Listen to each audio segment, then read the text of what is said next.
सुरक्षित हैं और खेसारी को प्यार देने के लिए हॉल तक आ रही है। तो लिट्टी चोखा से जुड़े हुए सारे कलाकारों को मेरा ढेर सारा शुभकामना। डायरेक्टर, प्रोड्यूसर, डिस्ट्रीब्यूटर, बुकर से लेकर हर आदमी का जो प्यार मुझे मिला है, उस प्यार के लिए मैं गदगद हूँ और आजीवन आप सबका कर्जदार हूँ। और मैं सबसे ज़्यादा कर्जदार अपने जनता का हूँ, जो कि इस कोरोना काल से उभरने के बाद जो मोहब्बत आप लोगों ने दिखाई है, आप सबको दिल से प्रणाम। कि इतना मोहब्बत आपने अब किसके लिए दिखाया मुझे पता नहीं, लेकिन खेसारी के लिए जो आपने मोहब्बत दिखाया, उसका मैं आजीवन आप सबका कर्जदार रहूँगा जी। सिनेमा हॉल से पब्लिक निकलती है और आपके नाम के जयकार करती रहती है, और अब कितने फैंस तो आपको मोबाइल में फोटो वॉलपेपर लगा के देखो भाई मैं लगाया हूँ, क्या कहना चाहिए? देखिए, उनका प्यार है, वो मुझे कभी दिल से अलग नहीं कर पाते हैं। उनका रीज़न है कि उनको पता है कि हमारे बीच का लड़का है। क्योंकि देखिए, आज अपर क्लास, मुझे लगता है कि अपर क्लास के लोग बहुत कम ही से सिनेमा देखते हैं। ज़्यादा करके हमारे जो ठेला वाले हमारे भाई हैं, जो किसान हैं, जो हमें दिल में रखते हैं, तो उनको पता है कि हमारे बीच का हमारा बेटा गया हुआ है हीरो बनने, हमारा बेटा काम किया है इस सिनेमा में। तो सब लोग अपना भाई, अपना बेटा, अपना भतीजा ही समझ के मुझे प्यार देते हैं, और मैं इसमें बड़ा खुश रहता हूँ कि मुझे हीरो नहीं, मुझे लोगों का बेटा बनना है, लोगों का भाई बनना है। हीरो दुनिया में तो बहुत सारे लोग हैं, लेकिन मैं हीरो बनना चाहता ही नहीं। मैं चाहता हूँ लोगों के दिल में और उनका बेटा बन के आजीवन उनका प्यार आशीर्वाद लेते रहो। बम्पर ओपनिंग पहला दिन से लेके अब तक एकदम पब्लिक मेला लगाई हुई है, क्या कहना चाहेंगे इस पे? यही तो खुशी की बात है। मुझे बहुत दिन बाद ऐसे नज़ारा देखने को मिला है, और हमारी जनता ने बताया कि अच्छी सिनेमा लेकर आओगे आप, तो हम आपके लिए घर क्या शहर छोड़कर आ जाएंगे। और एक अच्छी सिनेमा लगातार मेरी चोरी चोरी चुपके चुपके, बाप जी, ये, इसके बाद आस्की, लगातार सिनेमा हमारी जो है हर जगह अच्छी बिजनेस भी कर रही है और लोगों का प्यार भी ले रही है। तो जनता बेवकूफ़ नहीं है। चाहे हमें लगता है कि हम खेसारी लाल यादव हैं, तो भाई खेसारी को बनाने वाली है वो। खेसारी को इस कुर्सी तक लाने में जनता का सबसे बड़ा योगदान है। तो आप उसको बेवकूफ़ कैसे समझ सकते हो? वो मास्टर है, उन्होंने शिक्षा देकर, अपना प्यार देकर और बहुत सारी चीज़ों का सीख देकर आपको, चाहे वो IPS बना दिया हो, चाहे दुनिया का कोई भी अधिकारी बना दे, आपको स्टार बना दे। तो जनता बेवकूफ़ नहीं है और वो सब कुछ समझती है। ये जनता सब जानती है कि आप क्या जानते हो। तो ये ज़रूरी है कि हमें उनके दिल की बातें और अपने घर की बातें, अपने परिवार की बातें, अपने भाषा का कहाँ से भला हो सकता है, उसके बारे में हमें सोचना चाहिए। और आपके सब्जेक्ट और आपकी कहानी, आपके सिनेमा से लोगों को सीख मिलना चाहिए। उड़ उड़ के मारना ही हीरोगिरी नहीं होता है। अगर अपनी शालीनता से दो बातें और उस बातों से लोगों को फर्क पड़ता है, वही हीरोगिरी है कि आपको लोग फॉलो करते हैं। हम उड़ के मारें या हम फाइट करें या हम लड़की के पीछे भागे, ये कहानी का मतलब नहीं होता है। हमारे भागने के पीछे उद्देश्य होना चाहिए किसी भी चीज के। अगर हम छपरा से पटना आते हैं तो हमारे पास कोई काम जरूर होना चाहिए। काम नहीं होगा तो हम ऐसे पटना क्या करने आएंगे? या तो हम कोई सामान खरीदने आ रहे हैं, या तो हम लेकिन उससे समाज का भला हो। हम सामान खरीदने वाले लोग नहीं है। हम जो चीजें देते हैं वो एक ऐसी वस्तु है कि उससे दुनिया को कुछ सीख मिलना चाहिए। हम सिनेमा नहीं, हम एक किताब बेचते हैं। हम एक किताब बेचते हैं और उस किताब को पढ़ के, उस किताब को देख के अगर दुनिया को कुछ नहीं सीखने को मिले, तो मुझे लगता है कि हमें किताब बेचने की जरूरत नहीं है। फिर हमें ठेला लगाकर रोजगार करना चाहिए जी। तो हमें दुनिया ने इतना प्यार और मोहब्बत दिया है, तो हमारा भी दायित्व तो बनता है कि हम सब्जेक्ट हो, गाने हो, कॉन्सेप्ट हो या सिनेमा किसी भी माध्यम से बन रहा है, तो उसमें आप कुछ अच्छा ऐसा दे जाइए जिससे समाज का कोई भला है। बिना सिनेमा आप जाने वाले थे, टाइमिंग भी सेट हो गया था, लेकिन आप नहीं गए, प्रशासन ने। हाँ, मैं प्रवीण भैया से बात मेरी, जब मैं मुंबई से चला तो मैं उसी के लिए आया भी था कि मैं थोड़ा सा पब्लिक के सामने जाना चाहता था। मेरी इच्छा होती है कि मैं हर सिनेमा में जाता हूँ ना, लेकिन प्रशासन का रोक लग गया कि नहीं खेसारी आप नहीं आ सकते। इसी की वजह से मुझे लगता है कि दशहरे में कोई कार्यक्रम मैं नहीं कर पाया, प्रशासन की वजह से ही, कि मेरे को कहीं परमिशन ही नहीं मिली। क्योंकि अब जिससे भी बात करता हूँ तो कहते हैं कि नहीं भाई, आप आते हैं तो कुर्सी टूट जाता है, आप आते हैं तो ये हो जाता है, भीड़ इतनी ज़्यादा होती है। तो ये देखिए, भीड़ कहीं ना कहीं लोगों का प्यार है, वो हमारे लिए भीड़ नहीं है। वो लोगों का प्यार है जो अपने भाई को, अपने बेटा को आशीर्वाद देने के लिए लोग कुछ भी करने को तैयार हो जाते हैं। तो क्या बोल सकता हूँ मैं, इसीलिए मैं नहीं जा पाया। लेकिन मैं कोशिश करूँगा कि छठ में जो मेरी सिनेमा रिलीज़ हो रही है आस्की, मेरे दिल के करीब है और उस कहानी को मैंने लिखा है, तो और सोची है मैंने कहानी, तो मुझे लगता है कि वो लोगों को पसंद आएगी और उसके लिए मैं ज़रूर आऊँगा। जी, बात करें जो फिल्म के निर्माता हैं प्रदीप शर्मा जी, उनके बारे में क्या कहना, जो एक अलग सिनेमा बनाते हैं? प्रदीप शर्मा जी देखिए, कभी उन्होंने बजट के बारे में बात ही नहीं की मेरे से। जब भी मैंने सिनेमा उनके साथ किया है, वो ऐसे प्रोड्यूसर हैं, सारे लोग अच्छे हैं नो डाउट, क्योंकि सब लोग अच्छा फिल्म बनाते हैं, बट प्रदीप भैया का एक खासियत है कि कभी उन्होंने बजट की बातें नहीं की, क्योंकि कितना बजट लगेगा। उन्होंने बोला कि सिनेमा कितना अच्छा बनना चाहिए, ये बड़ा मायने रखता है। तो मुझे लगता है कि प्रदीप भैया एक केवल इंसान है और वो पैशन के साथ सिनेमा बनाते हैं। उनको कहानी से भी लेना देना होता है और उनको कैरेक्टर से भी लेना देना होता है। तो जब तक आप कहानी पैसे के लिए सिनेमा बनाइएगा तो पैसा नहीं हो, बिजनेस के लिए कोई सिनेमा बनाएगा तो पैसा वो सिनेमा नहीं बना पाएगा, तो फिर वो बिजनेस करने के लिए आएगा। लेकिन पैशन से सिनेमा बनाइएगा तो शायद आप अच्छा बिजनेस भी कर पाओगे, क्योंकि जब आप अपने बेटे से खुद ही प्यार नहीं, लापरवाही के साथ आप अपने बेटे का परवरिश करोगे तो मुझे लगता है कि वो क्या बनेगा आपको भी पता है। तो कहीं ना कहीं वो अपने बच्चे को अच्छी शिक्षा देने की कोशिश करते हैं, उसके लिए बेहतर स्कूल क्या हो सकती है वो हमेशा कोशिश करते हैं कि इसको अच्छे शहर में पढ़ाया जाए, इसको अच्छा स्कूल दिया जाए।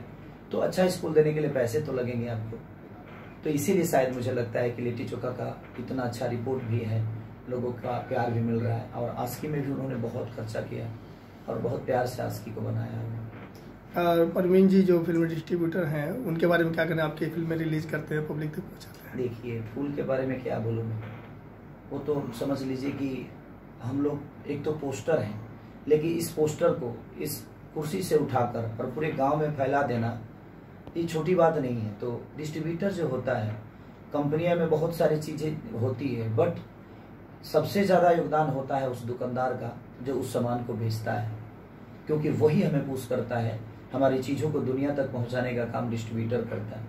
तो परवीन भैया एक अच्छे इंसान के साथ साथ एक अच्छे डिस्ट्रीब्यूटर भी हैं, जो कि हम सब सारे कलाकारों को बहुत प्यार करते हैं। पराग जी की बात की जाए, क्या कहेंगे? पराग जी एक अच्छे डायरेक्टर हैं, अच्छे टेक्नीशियन हैं, अच्छे इंसान हैं, और हमारी रिलेशन एक डायरेक्टर और हीरो वाली नहीं है। हमारा रिलेशन उनसे एक भाई, बड़ा भाई छोटा भाई का है। तो मैं किसी भी डायरेक्टर के साथ काम करता हूँ तो एक बड़ा भाई छोटा भाई का ही फ़र्ज़ अदा करके करता हूँ, क्योंकि देखिए अगर हम स्टारडम अपनों में दिखाएंगे तो शायद वो सिनेमा नहीं बन पाएगी। इसलिए हमें एक छोटा भाई बन के काम करेंगे, बेटा बन के काम करेंगे, तो शायद मैं पहले भी बोला कि गोद में रहेंगे, तभी कोई आपके लिए सोचेगा। तो हम जिस डायरेक्टर के साथ काम करते हैं, हम हीरो बन के नहीं, हम एक बेटा बन के, एक भाई बन के काम करते हैं, तो शायद इसीलिए स्मूथ हम लोग का काम हो जाता है। जी, लिट्टी चोखा म्यूजिक की बात की जाए, काफ़ी देसीपन है इसी में। जो एक गाना है मोहल्ला माचिस हो गया, जो बॉलीवुड सिंगर स्वाति शर्मा जी ने गाया है, क्या कहना चाहेंगे? देखिए, स्वाति बहुत अच्छी है, प्रदीप जी की पुत्री है, हमारी भतीजी है, तो अच्छी गाई भी है वो। मोहल्ला माचिस हो गया, और उसमें सारे गाने बड़े कमर्शियल हैं और लोगों को अच्छा लगता है, तो इसीलिए शायद लिट्टी चोखा का ये इतना अच्छा रिजल्ट भी है, क्योंकि लोगों को हर चीज़ अच्छा लग रहा है। उसकी क्लाइमेक्स से लेकर, मेरा लुक चेंज से लेकर, उसमें सस्पेंस जो है उसको भी लोग बहुत तारीफ़ कर रहे हैं, गाने की बहुत तारीफ़ कर रहे हैं, सब आर्टिस्ट की तारीफ़ कर रहे हैं। तो कहीं ना कहीं एक बेहतर चीज़ होने के लिए सबकी योगदान की ज़रूरत होती है। हम तो हैं, देखिए, हम स्टीयरिंग हो सकते हैं, हम इंजन हो सकते हैं, लेकिन एक इंजन से चीज़ें नहीं होती है, बहुत सारी पार्ट जुड़ते हैं तब एक बड़ी गाड़ी रेडी होती है। तो सबका योगदान है, उस सीट कवर का भी उतना ही योगदान होता है, उसी तरह के स्पॉट बॉय का भी उतना ही योगदान है हमारे सिनेमा के लिए। तो ठीक है, हमें दुनिया ने ऊपर रखा है, अपने प्यार में रखा है, ये हमारे लिए सबसे बड़ा सौभाग्य की बात है। आजकल अपने गेटअप पे काफ़ी काम कर रहे हैं, लुक चेंज कर रहे हैं, इस पर क्या कहना चाहेंगे? देखिए, हमारा जब काम ही वही है, तो अगर हम उस पर भी वर्क ना करें तो मैं क्या बोला कि जब हमारा काम वही है और जब हम उसके लिए ही ईमानदार नहीं रहेंगे तो फिर हमें बिजनेस कर लेना चाहिए, क्योंकि आपको दुनिया हर लुक में देखना चाहती है। आपको अपना आइकॉन मानती है, आपको अपना हीरो मानती है, आपको अपना ब्रांड मानती है, तो क्यों मानेगी आपको? हमारे कहने का मतलब पहले भी एक इंटरव्यू में मैं बोला था कि वो आपको मॉल में भी देखना चाहती है, वो आपको हॉल में भी देखना चाहती है। तो आप एक ऐसे वस्तुओं की हर जगह दिखना चाहती है और हर रूप में देखना चाहती है आपको। आप खेत से निकलते हो और खेत से निकलने के बाद, जैसे खेत की मतलब हमारी अपनी जमीन, हमारी अपनी भूमि, अपनी बिहार, यहाँ से निकल के तो उन्होंने आपको पहुंचा दिया मॉल तक, और मॉल में जाके आप सड़ जाएं तो फिर तो फेंके ही जाओगे ना। मॉल में जाकर अच्छे दाम पे बिको तो आप अपने आप को साफ रखोगे, आप अपने आप को चेंज करते रहोगे, आप अपने ऊपर कलर दोगे। हीरो का मतलब क्या होता है? हीरो का मतलब कि भाई हर रूप में आपको देखा जाए। एक भगवान, सिर्फ भगवान है, हमें वरदान देते हैं, इसलिए हम भगवान को नहीं पूजते। भगवान के पीछे भी कर्म है, पूजाने के लिए कर्म करना बहुत जरूरी होता है। भगवान राम को कब जाने आप? जब वो सौरी को तारे, अहिल्या को तारे, श्रृंगी ऋषि का जग सफल किए, माने हर उपकार करते गए। वो तो उपकार करते गए तो दुनिया ने उनको भगवान मान लिया। तो ये बताइए कि जब भगवान के पीछे भी कर्मों का बहुत बड़ा योगदान है, तो हम इंसानों को कर्म करने में क्यों, कि हमें अगर कोई जगह मिल जाती है, अगर कुर्सी मिल गई तो क्या हम इस पर उठ कर नाचना शुरू कर दें? ये कुर्सी बैठने के लिए है, कूदने के लिए नहीं है। तो हमारे कहने का मतलब जिसकी जो जगह है हमारा, उसको हर आदमी को निभाना चाहिए। आपको अगर कोई अपना आइकॉन मानता है तो आपके हर उस चीज से प्यार करता है वो, तो कोशिश करिए कि आप बेहतर से बेहतर चीज करिए ताकि दुनिया आपके प्यार में कभी कटौती ना करे और आपको अपने दिल से ना निकाले। तो मैं कोशिश यही करता हूँ कि लोगों के दिल में हमेशा रहूं, और दिल में रहने के लिए सिर्फ आप गाना गा देने से आप दिल में नहीं रहिएगा। उसके लिए लोगों के बीच में जाकर आपको लोगों का मदद भी करना होगा, क्योंकि आप कैपेबल हो, आप उतने लायक हो, जनता ने आपको उस लायक बनाया है, क्योंकि आप दुनिया की मदद कर सकते हो। तो कोशिश करो कि जब भी कोई आपदा आती है तो आप सबसे पहले आकर दुनिया का मदद करो। हीरोगिरी उसको बोलते हैं। आप हमेशा करते हैं भैया? हाँ, मैं हमेशा इसलिए करता हूँ कि मुझे प्यार है लोगों से। मुझे पता है कि जिस दिन मैं इस दुनिया में नहीं रहूंगा, मेरे घर से भी मेरी तस्वीर को फाड़ दिया जाएगा। इसलिए फाड़ दिया जाएगा कि मैं उनको याद आऊंगा, लेकिन ये दुनिया कभी तस्वीर मेरी नहीं फाड़ेगी। लोग स्टैचू लगाकर और माला चढ़ाएंगे केसारी के ऊपर, और ये कब होगा? सिर्फ अपने परिवार के लिए फॉर्च्यूनर खरीदने से, मकान खरीदने से नहीं, लोगों के लिए खरीदने से होगा, लोगों के हेल्प करने से होगा। तो आपको इंसान भगवान बनाकर भेजा है, अगर आपको भगवान बनना है तो वैसे कर्म करिए, दुनिया आपको भगवान भी बना लेगी। ये तो आपके ऊपर है कि आप बनना क्या चाहते हैं।